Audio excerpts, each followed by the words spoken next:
All still getting there. I can see 1, 2. The G-Flag for her as well. She's putting down best. Think about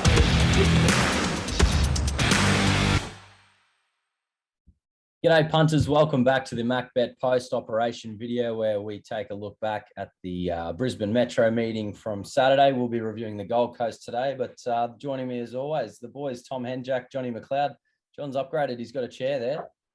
How good? I have. I feel like I'm in comfort sort of thing. I've got a new computer and it's taken me only about 4 hours to get it going, about 6 hours for the desk, and about an hour for the chair. So there you go. And how many tantrums putting together the IKEA furniture? Over, under, not too many, 3.5? Not too many, by about the halfway through, and I had about 30 screws, and the last 20 went in where I thought it should have gone, not where it really should have gone. Fair enough. And I just got the drill out and away we went. And Tom, how's everything in your world, mate? Happily unemployed, we could say. I guess you work for MacBet, but yeah, out on your own punting now. How's life, mate? Good? Yeah, it's pretty good. Still, I'd say I've probably recovered from my hangover now from the bender that I had on the weekend. If you're ever up at Noosa, there's a place called Koala Bar, KB's, $5 Jaeger bombs. Oh. Yeah, very deadly. Jaeger bombs within Australia just feels wrong. That feels like something you do overseas, but I guess it is a bit of a different world up there at Noosa. But anyway, that's what's a Jaeger bomb? Yeah, what's a Jaeger bomb? Here we go. What is it? What's that? Jägermeister mixed with Red Bull. Yeah. Rocket fuel, John. You wouldn't like it. If you guys hadn't if you hadn't tried Fireball on the Little Birdie stream, you definitely haven't tried a Jaeger bomb. That's for sure. Yeah, no, I'm coming around now, and like Eagle Farm tomorrow looks a bit tricky, but I've had a look at Ipswich early. It looks good. And then Toowoomba Friday, actually, the nominations there look all right. And then we're back at Doomben HQ on Saturday. So big few days coming up. Yeah, nice to have the Metro meeting back in Brisbane. It just feels a bit wrong having the Gold Coast as the Metro meeting. Personally, I'd hate betting there. We managed to get away with 1.75 units profit on the meeting, which was really good. And we squeezed out a profit for the week, 2.3 units up, around 8% profit on turnover. We're at 11.5% for the year. The yards airborne, 25% pot for the year. Last week was 15.7%. We only sort of bet small and won small, but yeah, naturally that's going to bump up the percentages. So yards strong. Yeah, we've probably got to step it up a little bit. I think you were saying it the other day that we should be betting along a little bit more than what we are, so we're going to try to do that. It's funny, you get to a level and then all of a sudden you just keep dwindling it down a little bit. So we've got to actually push up again and maybe have a bit more of a 4 or 5 units every now and again that we like. It was just probably a bit lucky on Sunday. I liked a couple on Sunday and they both run second, but the first one it was probably a 3 or 4 unit if we were betting along, and he just made a few little errors, Kyle. Not errors. He should have put pressure on the leader a little bit earlier, sort of thing. And but it was just sickening watching it finishing the race off and the leader getting a soft run in front and just trying to chase down in a pretty quick sectional, I think. Yeah. I think the other one was pretty disappointing. I think he had, was well ridden. It got to second and just didn't run out I think it was 1400. Been up a long time. That was the thing in the back of my mind, and run second as well. So 2 seconds. That was the shoulder check, wasn't it? That was Zach Lloyd. Is that the one you're talking about? Yeah, that was terrible.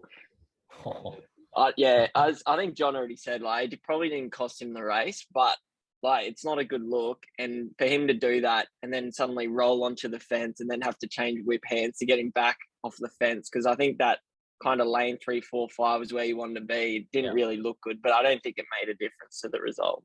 So to the nuffies at home like me, that's a show of arrogance to look back like that. That's not him checking and seeing where the other riders are. That's a bit of an up yours to the other jocks, because he probably thought he was going to blow them away. Maybe. He's got a good affiliation with the horse. He rides it a lot, so perhaps we'll take that angle. It always makes you feel better after a losing bet straight after the fact. Hopefully, yes. But yeah, that's the results for the week. And we've already done the NRL video this week, but Corey absolutely shot the lights out, 85% profit on turnover. The NRL service is available on the website now. It's $50 per week.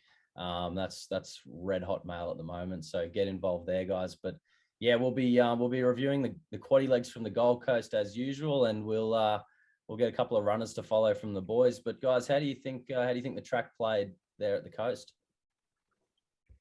The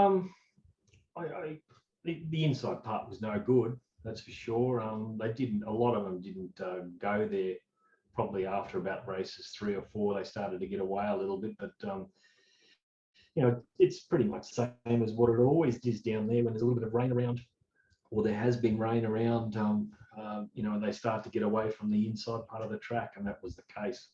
We were a bit lucky, in a couple of races.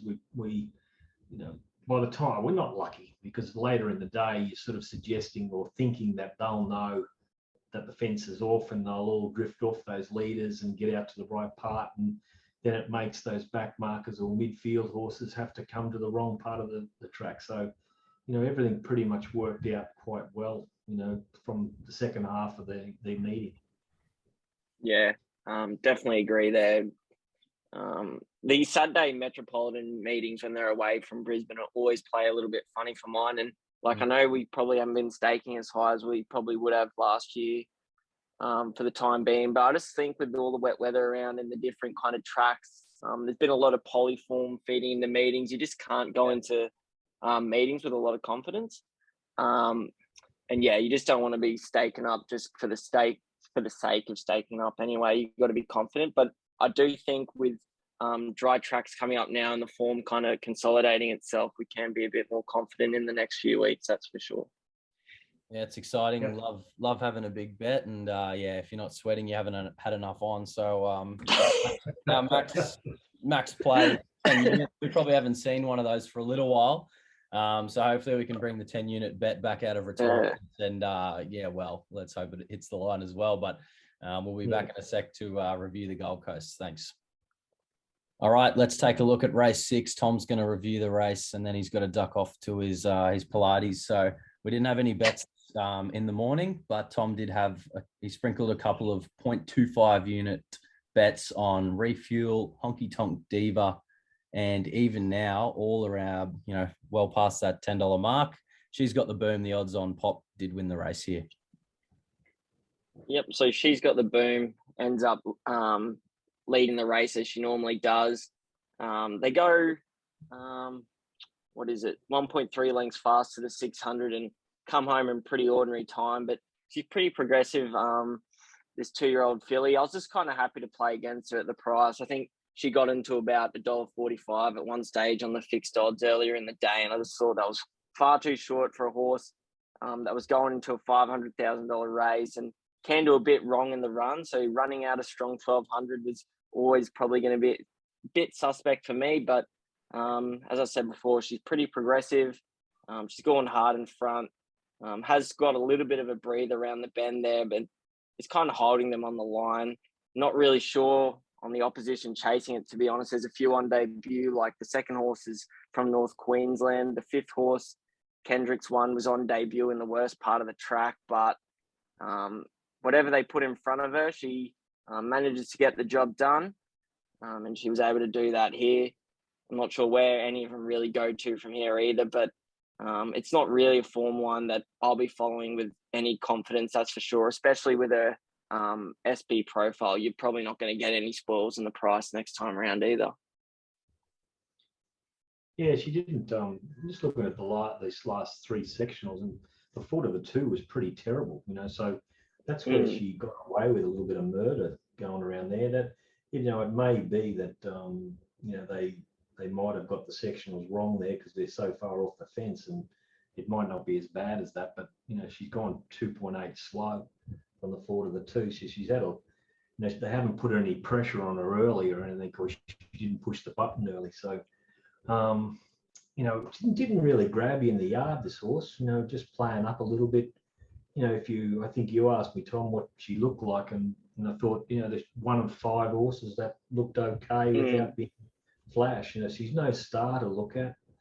You know, you've got Yep.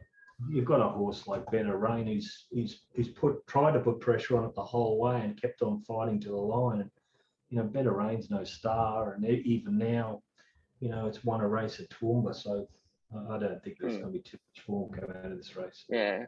You look at the margins between the horses behind it as well. There's nothing really there splitting in, which I guess it's kind of been the 2-year-old season so far. There's no real standout.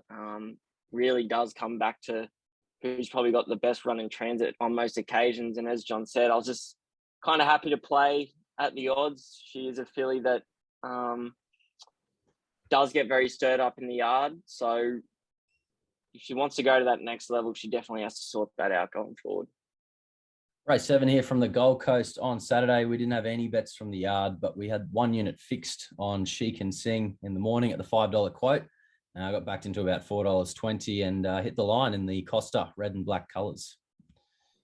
Yeah, this horse was always going to be the right horse in the right position. And in the morning, before the scratchings come out, there was a lot of horses drawn where it would like to be. But then all of a sudden, the scratchings came out and just was perfect. Was just going to get over and in the right spot. The blinkers on off the trial. The trial, you know, didn't have blinkers, and I just thought she was going to be in the right spot.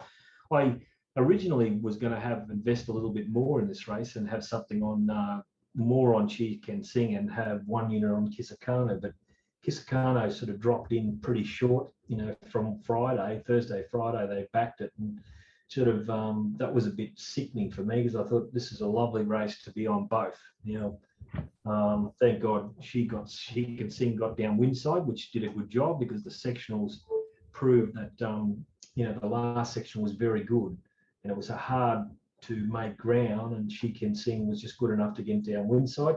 Kisakano went good, tried hard the whole way down the straight.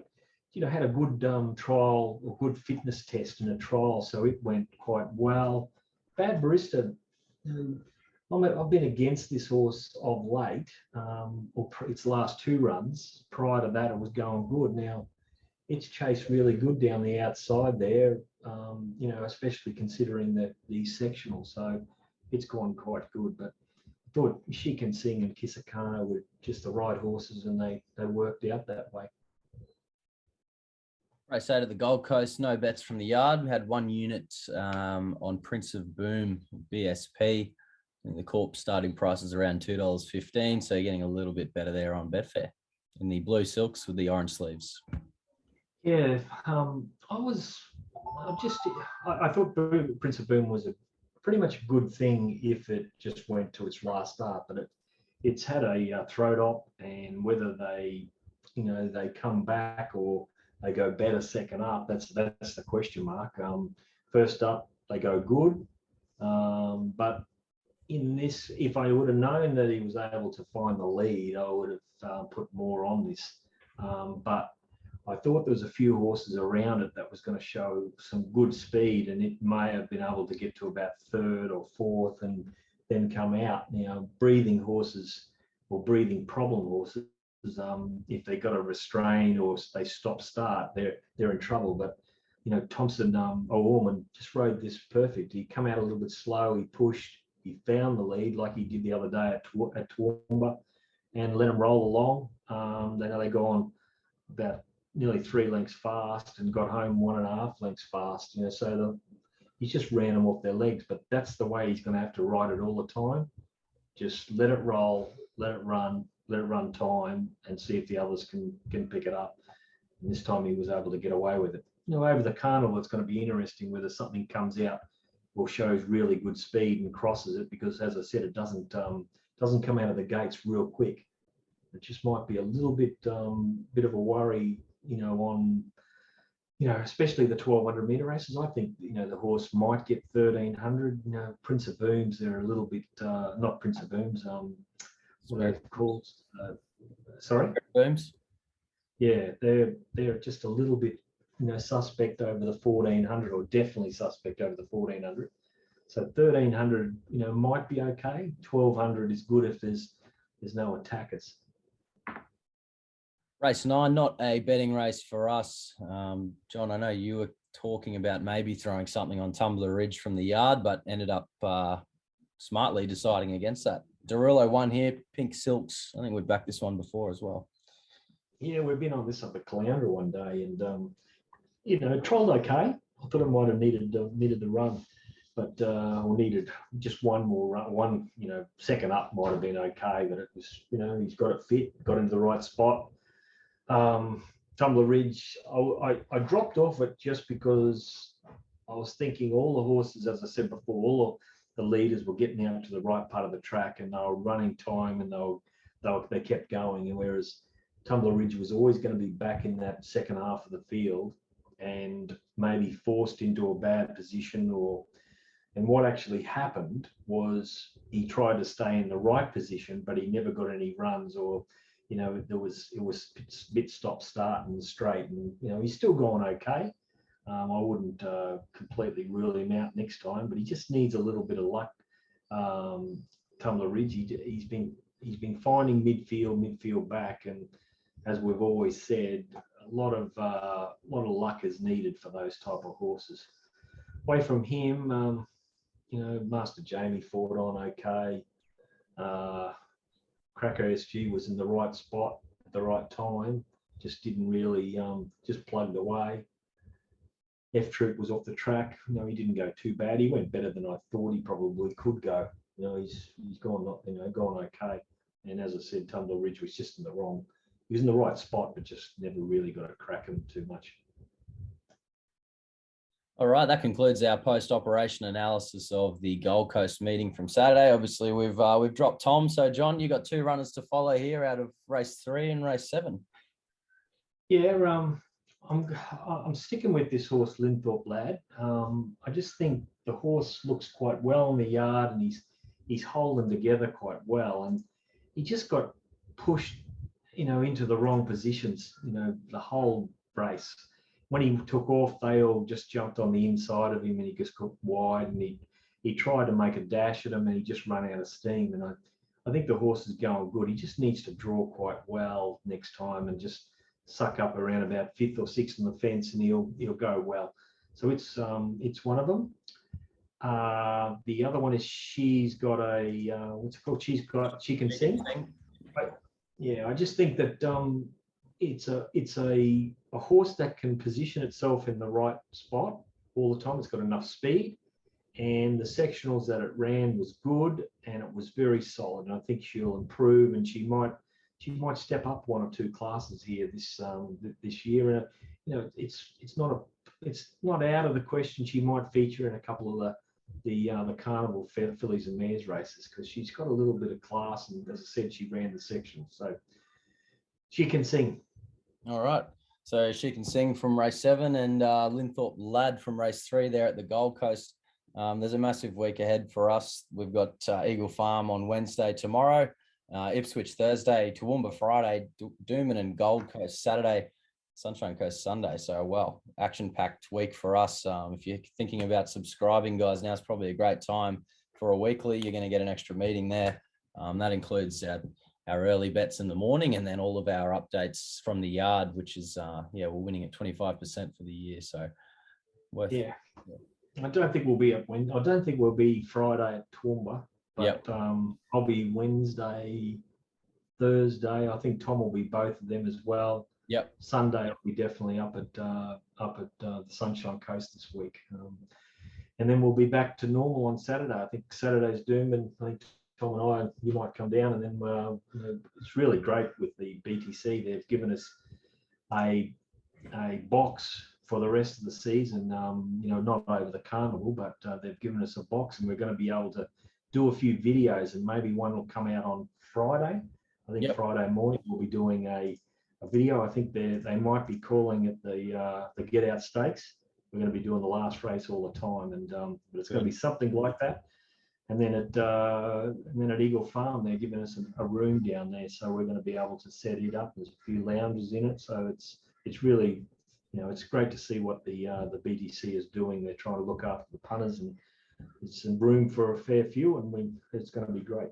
Oh, it's very forward thinking. So yeah, massive thanks to the Brisbane Racing Club there, really sorting us out with a little room there. We got Sky 1, Sky 2, bit of aircon, a table, chairs. It's a bit better than duking it out in GA with all the punters spilling beers on the laptops and you guys fighting over a PowerPoint in the wall. So quite good, and we may have the opportunity to sort of bring a couple of subscribers up into the room as well. It's not a sort of a food or drinks thing, but pretty nice to get up there in the aircon.